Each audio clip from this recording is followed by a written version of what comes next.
하나님 말씀은 구약 성경 호세아 제14장입니다. 구약 성경 1268페이지입니다. 1268페이지 호세아 제14장입니다.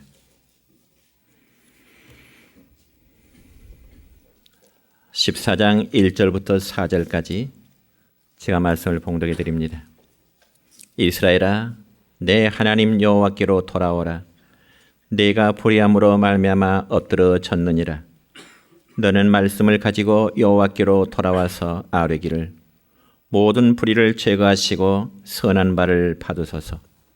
우리가 수송아지를 대신하여 입술의 열매를 주께 드리리이다. 우리가 앗소리의 구원을 의지하지 아니하며 말을 타지 아니하며 다시는 우리의 손으로 만든 것을 향하여 너희는 우리의 신이라 하지 아니하오리니 이는 고아가 주로 말미암아 긍휼을 얻음이니이다 할지니라. 내가 그들의 반역을 고치고 기쁘게 그들을 사랑하리니 나의 진노가 그에게서 떠났음이니라. 아멘. 사랑과 축복의 메시지 나눕니다. 사랑하고 축복합니다. 사랑하고 축복합니다. 오늘은 구약 성경 호세아서 14장 1절부터 4절에 있는 말씀을 중심해서 여호와께로 돌아오라고 하는 말씀으로 오늘 말씀을 선포하고자 합니다. 여러분, 이런 풍자적인 이야기가 있습니다. 물론 성경에 기록되지 않았지만은 세례 요한이 요단강에서 회개에 대한 설교를 할 때 다양한 사람들이 요한 앞으로 나와서 말씀을 듣고 회개를 했습니다. 그런데 그 중에 부자가 나와서 세례 요한에게 묻기를, 제가 무엇을 회개해야 하나님이 기뻐하실까요? 이런 질문을 하게 됩니다. 그때 세례 요한은 답하기를, 옷이 2벌이면 가난한 자들에게 1벌을 나누어 주라. 그렇게 이야기할 때 그 부자는 그렇게 하겠습니다 하고 돌아갑니다. 그리고 두 번째는 세리라는 사람이 와서 요한에게 묻기를, 요한 선생님, 저는 이제 어떻게 살아야 될까요? 그자 세리 요한은 세리에게 말하기를, 너희에게 정하여 준 세금 이상은 받지 말고 지금까지 부정한 방법으로 세금을 받았다면 다시금 되돌려 주어라. 그자 세례 요한도 역시 그렇게 하겠노라고 돌아갔습니다. 그리고 이번엔 세 번째로 군복을 입은 군인 몇 사람이 세례 요한에게 나와서 묻기를, 세례 요한님, 우리는 무엇을 회개해야 됩니까? 물을 때 세례 요한은 그 군인들에게 답하기를, 칼이나 무기로 남의 재산이나 남의 땅을 빼앗지 말라. 그래서 그 후에 군대는 선제 공격하지 않고 방어만 하게 되었습니다. 그리고 이제 마지막으로 한 창녀도 세례 요한 앞에 나와서 똑같은 질문을 하게 됩니다. 제가 무엇을 회개해야 될까요? 어떻게 살아야 될까요? 그자 세례 요한은 그 창녀에게 말하기를, 음란한 마음을 버리고 결혼을 해서 한 남자를 머리처럼 섬기면서 살라고 할 때 그 창녀 역시 그렇게 다짐하겠노라고 돌아가게 되었습니다. 이처럼 인간은 회개의 과정을 통해서 수많은 고침의 역사와 변화의 역사가 일어나기 마련인 것입니다. 그래서 우리 모두가 신앙생활 하면서 가장 먼저 우선해야 될 것은 바로 자신의 죄된 삶을 회개하는 것입니다. 여러분, 이 회개라는 말이 헬라어 성경 원문에 보면은 메타노이아라는 단어로 쓰여져 있는데, 이 말은 변화와 초월을 의미하는 메타라는 단어와 그리고 정신과 마음을 의미하는 노이아라는 이 두 단어가 합해진 단어입니다. 그런 의미에서 회개라는 말은 바로 복음을 듣는 순간 성령께서 우리 각자의 마음속에 회개형을 불어주심으로 마음이 새롭게 변화되어 삶의 방향을 완전히 돌이키는 것을 의미한 것입니다. 그러니까 회개라는 말은 한순간 마음의 깨달을 정도로 그치는 것이 아니라 삶의 방향을 완전히 바꿔가는 자세가 회개다 하는 것입니다. 그리할 때 참된 회개는 내 자신이 하나님 앞에 얼마나 처참한 죄인인가를 깨달아지게 되는 것입니다. 그리고 죄인을 용서하시고 그리고 죄인을 구원하시기 위해서 피 흘려주신 주님의 사랑 앞에 우리 각자의 마음이 깨어지게 되는 것입니다. 그래서 하나님 앞에 참된 회개자는 내 육신만을 위해서 지금까지 살아왔던 우리의 삶을 이후로는 하나님만을 영화롭게 하는 삶으로 돌아가겠다고 하는 것을 여러분 믿으시길 바랍니다. 그렇다면 과연 오늘 우리가 읽은 성경 말씀에 볼 때 회개라는 구체적으로 무엇을 말씀하는 것일까요? 첫째로 회개는 하나님 아버지께로 돌아오는 것을 의미합니다. 여러분 오늘 우리가 읽은 말씀 가운데 본문 1절의 말씀을 가질까요? 시작. 이스라엘아 내 하나님 여호와께로 돌아오라. 네가 불의함으로 말미암아 엎드러졌느니라. 아멘. 그러니까 서민 이스라엘 백성들이 마땅히 하나님만을 섬기면서 그분을 섬기며 순종해야 하는 자로 살아야 되는데 오히려 그들은 하나님을 떠나서 우상을 섬기면서 불의한 길로 그리고 죄악의 길로 살아왔다는 것입니다. 그러자 그 시대에 하나님의 선자로 활동을 했던 이 호세아 선자는 정말 애타는 심정으로 자기 백성들을 향하여 여호와께로 돌아오라. 그 회개의 메시지를 선포하게 된 것입니다. 그러므로 여호와께로 돌아오는 외침은 곧 회개를 촉구하는 의미인 것입니다.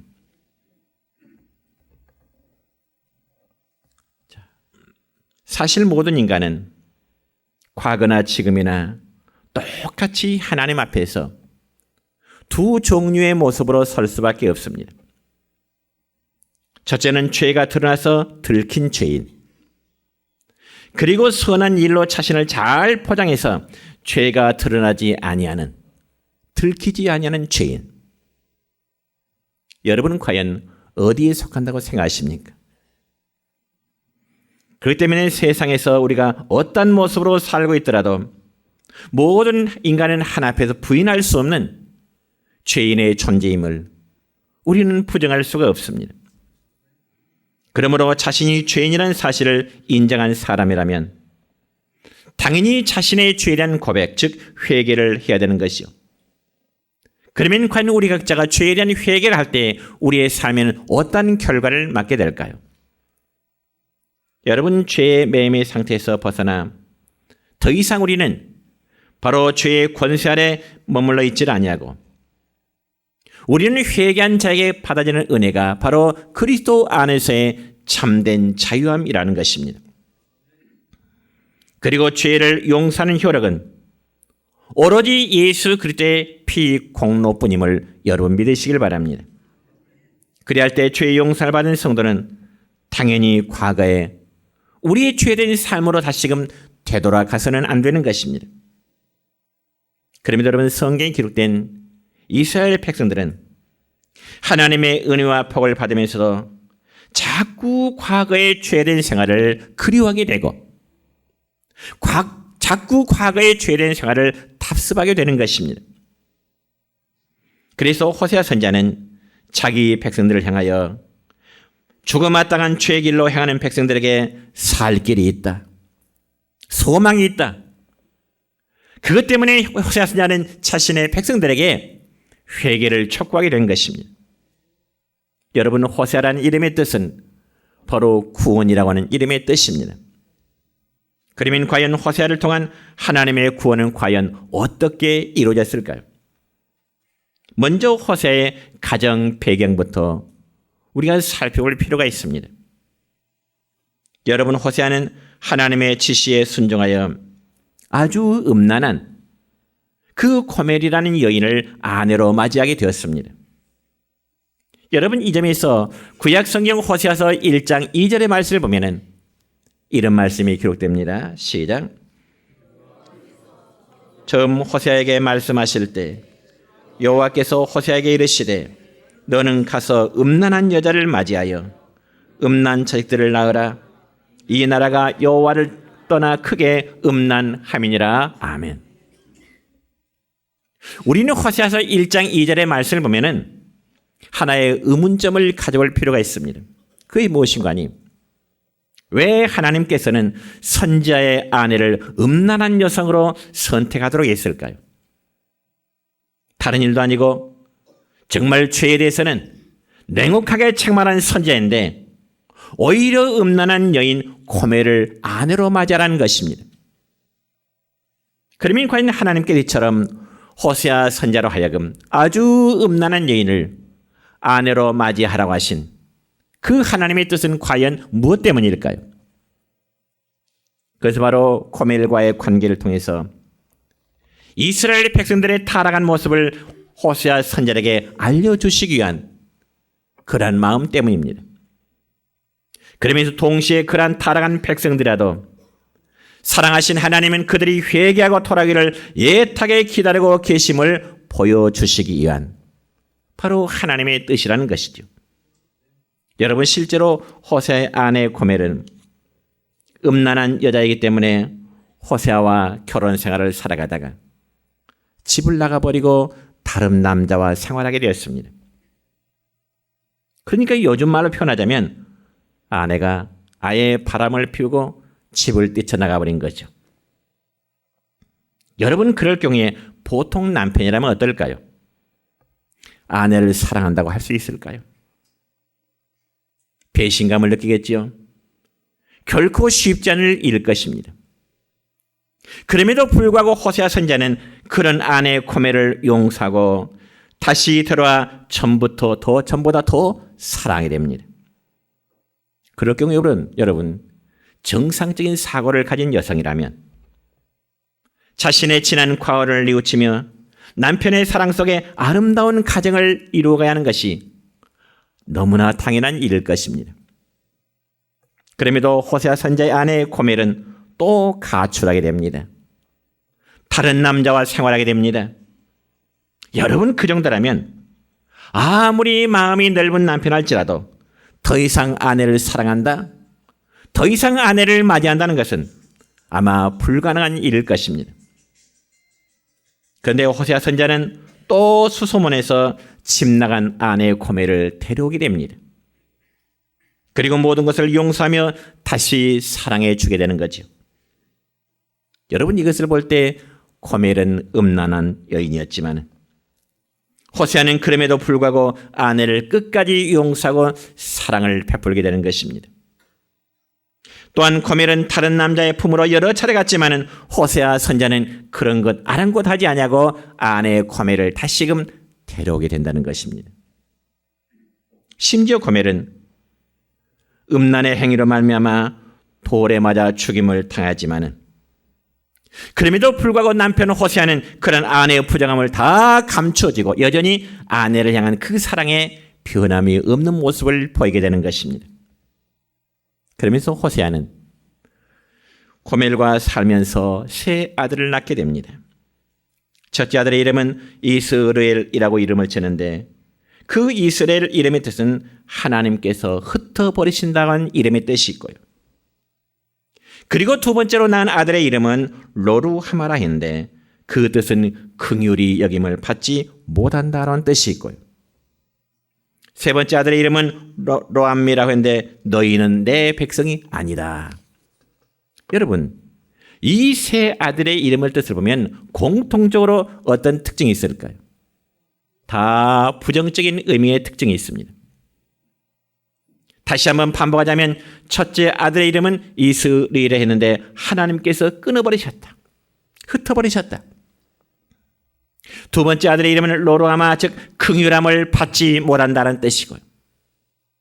세 번째 아들의 이름은 로암미, 너희는 내 백성이 아니야. 그러니까 호세아 선지자가 음란한 여자인 고멜을 통하여 낳은 아들들의 이름은 전혀 소망이나 희망이 담겨져 있지 않냐는 그러한 이름의 뜻을 내포하고 있다는 것입니다.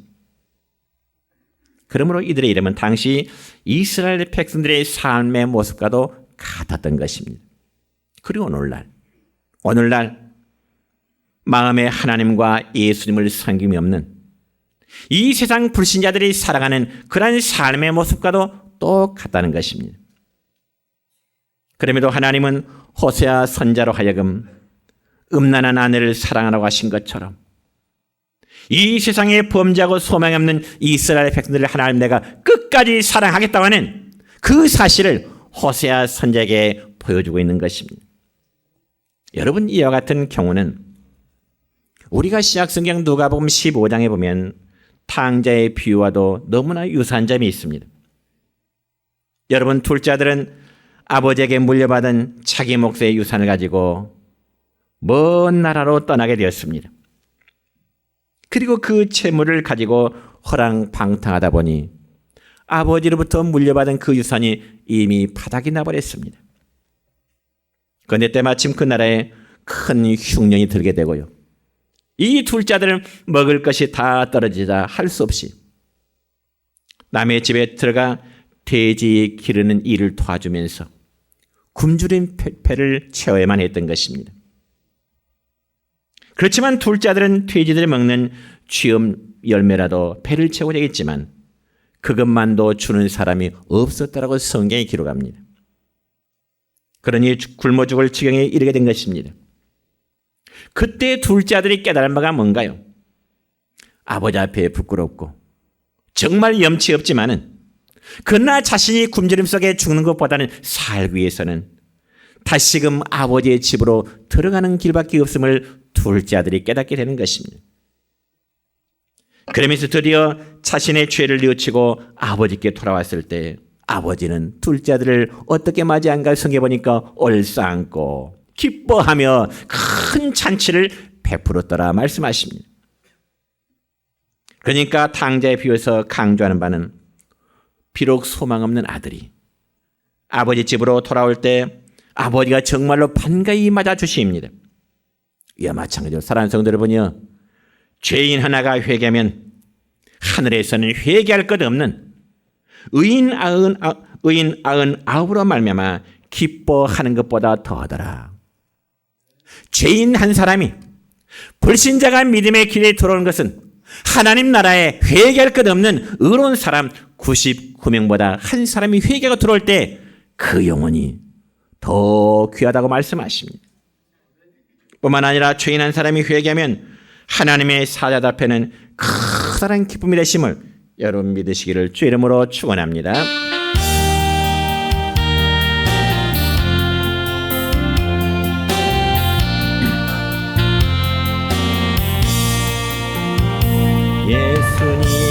예수님을 외면하며 세상 따라 살던 중 교만 욕심 죄악으로 내 뜻대로 방황하다 넘어지고 쓰러져서 세상 사람 조롱할 때 주여 어디 계십니까? 이 죄인 울고 있어요. 사랑하는 자녀야 내 너를 위하여 사랑하는 아들까지 손과 발못 닿았다.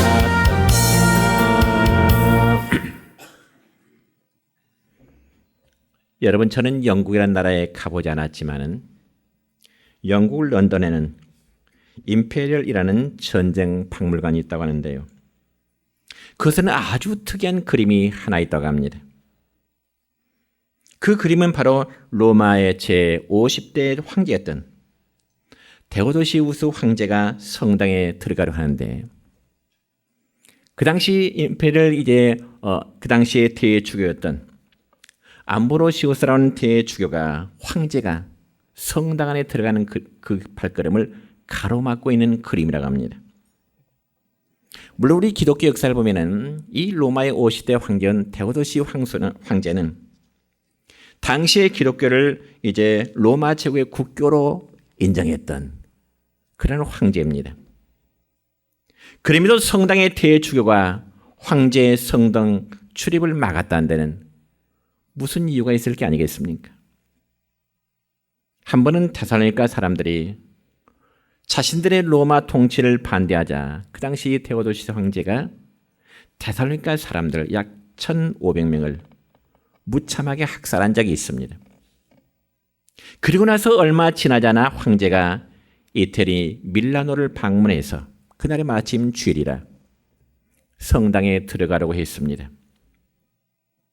그런데 암브로시우스라는 대주교가 황제 앞을 가로막으면서 황제가 가여 당신은 이 성당에 들어갈 수가 없습니다.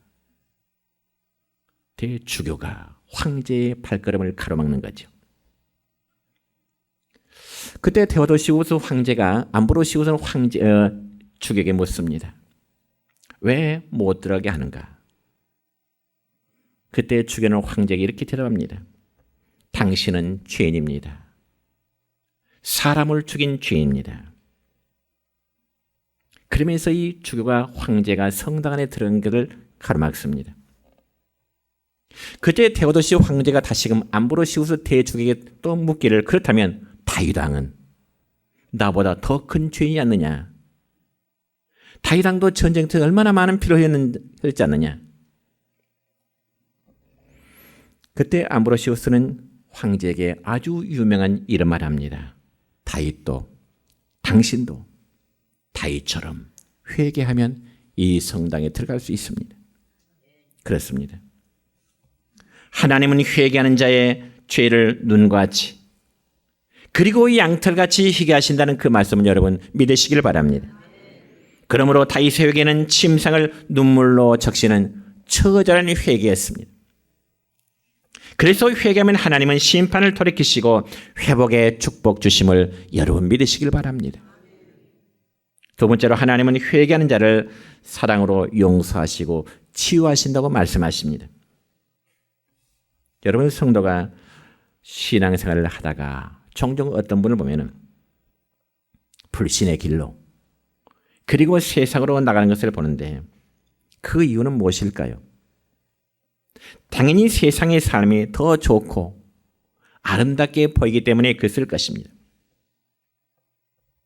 그래서 당자처럼 아버지의 간섭을 받지 않고 내 마음대로 사는 것이 자신의 의지로 사는 것이 어쩌면 더 좋아 보일 수 있고 때로는 신앙의 미혹에 빠져서 그럴 수 있을 것입니다. 그래서 교회 다니면 이것저것 해서는 안 된다는 일이 너무나 많아서 어쩌면 신앙생활에가 힘들다고 말하기도 하죠.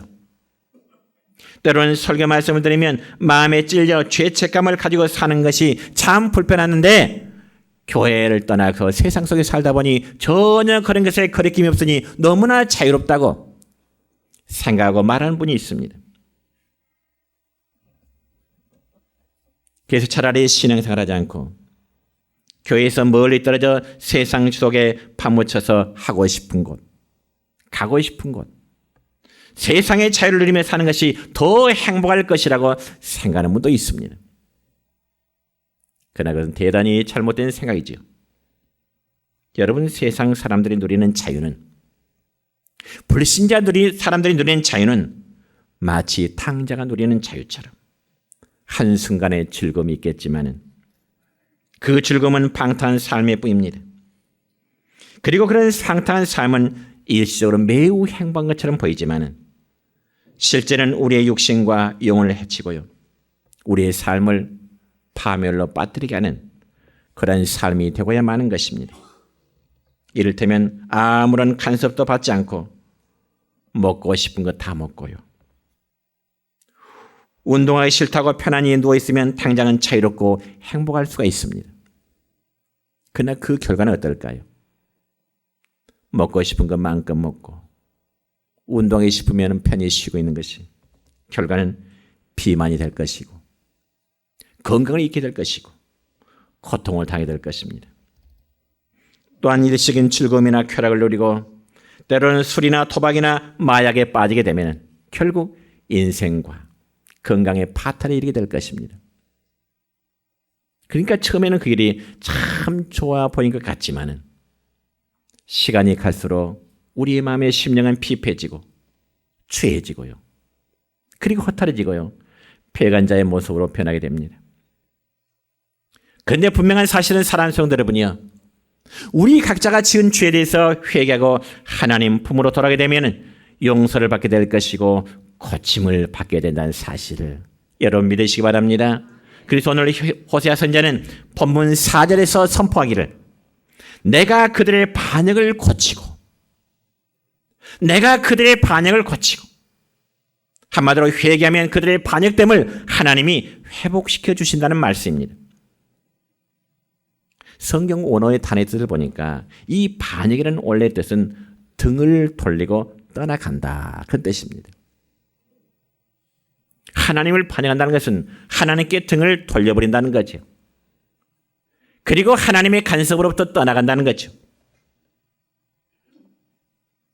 그렇다면 하나님도 역시 죄를 지은 자에게 등을 돌리신다고 말씀해요. 인간편에서 하나님에게 반역하면 하나님께 등을 돌리면 하나님도 역시 내가 너희들에게 등을 돌리겠다. 그래서 아무리 너희가 많이 기도해도 죄를 지으면서 기도하면 하나님은 등을 돌리시는 하나님이십니다. 성경 볼까요? 이사야서 1장 15절의 말씀입니다. 이사야 선지자는 이렇게 선포합니다. 시작. 너희가 손을 펼 때 내가 내 눈을 너희에게서 가리고 너희가 많이 기도할지라도 내가 듣지 아니하리니 이는 너희의 손에 피가 가득함이라. 너희의 손에 피가 가득한다는 너희의 죄가 가득함에도 회개할 줄 모르는 자들 아무리 많이 기도해도 내가 듣지 않겠다. 여러분 이 말씀을 역으로 즉 거꾸로 이해하자면 등을 돌리고 떠나가시는 하나님이 회개하면 다시금 그를 향하여 얼굴을 향하신다는 말씀입니다. 그러므로 하나님의 얼굴을 내게로 향하게 방향을 전환하는 것이 뭘까요? 바로 회개의 삶입니다. 그래서 하나님께서는 죄를 버리고 회개하면 고치신 거 고치시고 모든 것을 회복시켜 주시라 말씀하십니다. 다시금 우리는 누가복음 15장에 기록된 둘째 아들의 모습을 다시 보면 그는 집을 나가 허랑방탕에 지내다가 모든 것을 다 잃어버리고 난 후에야 집으로 돌아와 아버지여 내가 아버지의 아들이라고 하는 그 말은 감히 할 수 없으니 아버지의 품집에서 일하는 품꾼으로만 써주세요. 그렇게 요구가 됩니다. 염치 없어요 아버지. 염치 없어요 아버지. 아버지의 아들이라 말할 수 없으니 아버지의 집에서 일하는 일꾼 품꾼 하나로만 받아주세요. 그럼에도 불구하고 집에 돌아온 아들을 본 그 아버지는 종들을 시켜서 얘들아 잃어버린 내 아들이 집에 돌아왔다.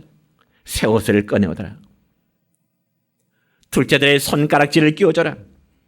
새 신발을 신겨줘라. 그리고 소를 잡아서 이웃의 모든 사람들을 다 불러 초청해 잔치하자.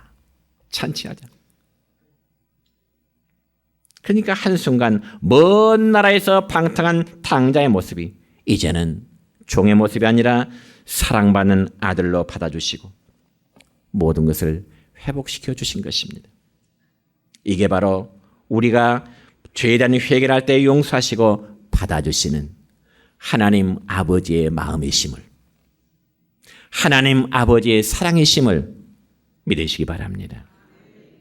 마지막 세 번째로 회개하는 자는 아버지의 사랑을 받고 참 복을 받게 된다는 말씀의 사실입니다. 여러분 우리 그리스도인들이 잘못하면 사탄에게 속아 구원에 이르지 못하는 잘못된 거짓된 믿음에 빠지게 될 수도 있습니다.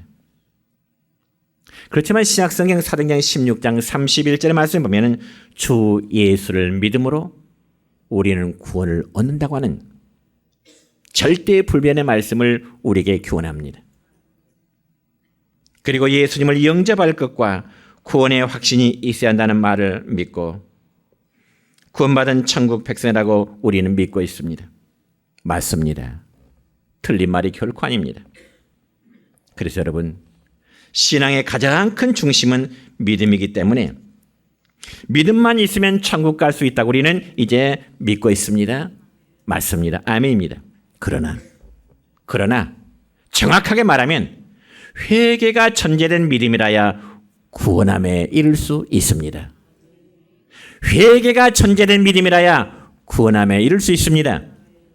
왜냐하면 회개가 뒷받침될 때 주님에 대한 믿음도 영접도 십자가도 비로소 가치성이 있고요. 구원의 능력이 있고 천국의 소망이 있다는 것을 우리가 믿을 수 있게 되는 것입니다. 여러분 자신이 죄인임을 깨닫고 나를 위해 대속의 십자가를 신 예수님을 믿고 영접하면서 진실한 회개에 따르는 믿음이 바로 생명이 있는 믿음이 되는 것입니다. 그래서 성경은 영원한 형벌로부터 구원받기 위한 조건으로 믿음보다 회개에 더 큰 무게를 두고 있습니다. 다른 말로 표현하자면 첫째가 회개이고 둘째가 믿음인 것입니다. 이것이 바로 성경이 말씀하는 참 믿음이요 참 복을 받을 자의 모습인 것입니다. 그러므로 순서상을 보자면 제일 먼저 회개이고 다음이 믿음입니다. 다시 한번 강조합니다. 믿음보다 더 중요한 것이 회개인 것입니다. 그래서